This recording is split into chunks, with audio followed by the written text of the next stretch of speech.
BTC रां बावजा थामहिनबा दैज्लां बोथोरनि रां बावजा बे रां बावजाया दिनैनिफ्राय साननैनि हाबाफारि लानानै बे जागायगोन आरो फैयै फैयै दिनै गिबि सान आरो गिबि साननि हाबाफारियावनो गोबां हेंथा हानजानिफ्राय लोगोसेनो बेवहाय बे दैदेनगिरिफोरा दिनै समाव बाहागो लाबाय। बे समाव बिटिआरनि CEM प्रमद बर'जों लोगोसे गोबां दैदेनगिरिफोरा EM MCLAफोरा बे समाव बाहागो लानायखौ नुनो मोन्दों।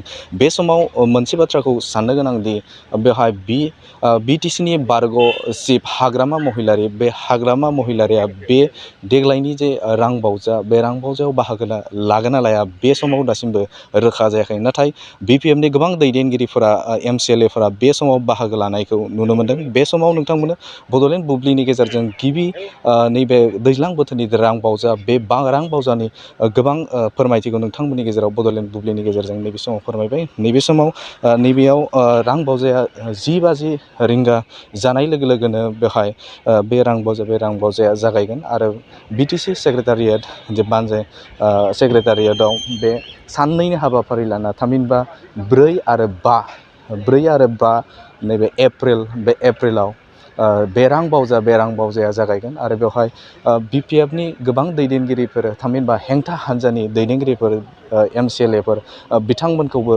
बे समाव बाहागो लानायखौ नुनो मोन्दों। नाथाय बे समाव दासिम BTCनि बारग' चिफ हाग्रामा महिलारि बे हाग्रामा महिलारिखौ दासान्दि जोङो बे समसिम नैबे समाव नुनो मोनाखै आरो बे समाव दिनैनि जे रां बावजा बे रां बावजायाव गोबां गोनां बाथ्राखौनो सावरायनाय जागोन होननानै बे समाव जों खौरां मोनदों। नैबे समाव नोंथांमोननो बड'लेण्ड बुब्लिनि गेजेरजों आं राकेश रामजियारि नोंथांमोननि सिगाङाव थोंजों दिन्थिबाय। गोजोन्थों। 2023-24 सोलोंथाइ बोसोरनि थाखाय गोदान मुं थिसननाय लानानै फैदों बड'लेण्ड एकाडेमि सिनियर सेकेन्डारि फरायसालिया। क'क्राझार जिल्लानि तिनिआलियाव थानाय बर' बिजोंनि बड'लेण्ड एकाडेमि सिनियर सेकेन्डारि फरायसालिया दायो KG-निफ्राय 9 थाखोसिमनि गोदान मुं थिसननायखौ लागासिनो।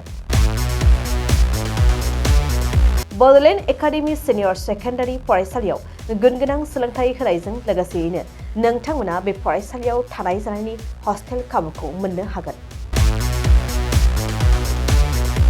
बेजों लोगोसेयैनो बे फरायसालियाव एक्सट्रा टिउसन आरो इंलिश स्पिकिं कर्सखौबो फरायसाफोरनो होनाय जायो। गोसो गोनां फरायसाफोरा मुं थिसननायखौ बाङाय बेसेनावनो मोननो हागोन।